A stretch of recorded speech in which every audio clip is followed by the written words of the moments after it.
Hi guys, Daniel Milner here from the KTM Enduro team. I live up in the hills out the back of Traralgon. I look over the valley and get to chase deer around out the back. It's grouse. My favourite race, that's hard, that one. There's a few, I guess, that are kind of my favourite. Obviously, the Hatter Desert race, probably one of the hardest races in the world. It's fun up till probably the last hour mark or maybe 2 hours before. Being a 4-hour race, it's definitely hard going, but it'd be probably the most fun you can have riding in deep sand. 2018 in Chile. Absolutely stoked to win. It had been a race that I'd been wanting to win for so long, being able to get so close to it in, I think it was 2013 and also 2015 getting second. It was pretty hard to do that extra step just to get that #1 spot, and I think I ended up winning with a pretty good buffer over Taylor Robert. It's definitely an enjoyable 6 days of racing, even though it's tough and hard. It's good fun. I never thought I'd be where I am at, to be honest. I never thought that I'd be able to win the amount of Australian titles I have, and also a world title at the 6 day. I think when I was diagnosed with diabetes when I was 12, obviously that's a lot longer back than 10 years ago, but back then, it was kind of a thing that when I got diagnosed with it, it was a shock to the system, and I actually never thought that I would be able to do so well at a sport. So to have done what I have done in my career, I'm absolutely stoked, and even sitting back now thinking about it, it's pretty cool to know what I've done, and that's just not as a rider. It's also being someone with type 1 diabetes, and I think for me it goes to show that anyone can go do it.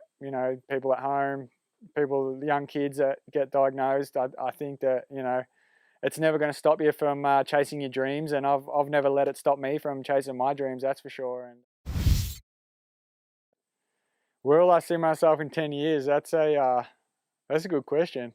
Have something to do with the sport still, I think. That's my biggest thing. I've put pretty much half my life into motorcycle racing, so I would like to run my own team, put experience and input into young kids to where I've been in my life and getting to race. I think our community is an awesome community to be around, and to be able to make the friends that I've made during racing. I think I'd love to stay around it and keep pushing the sport forward.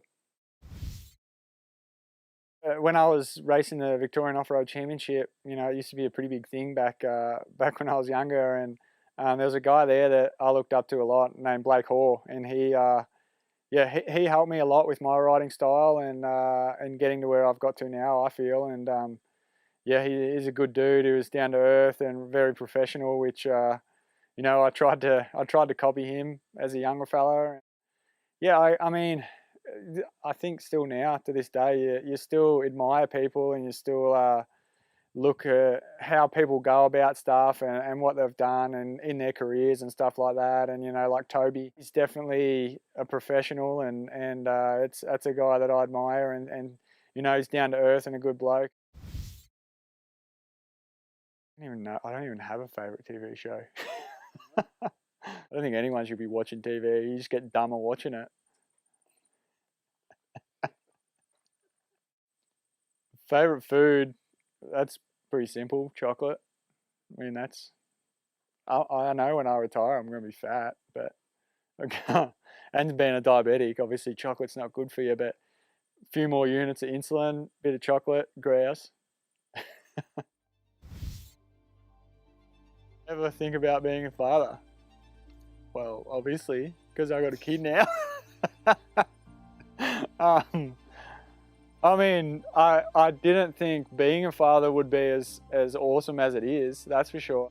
My daughter Charlotte it's pretty sick. You can actually just go in there and sit and just stare at them for hours. It probably sounds creepy to someone that doesn't have kids, but the people that have kids would understand what I'm getting at. But I mean, I'm keen to have some more, that's for sure.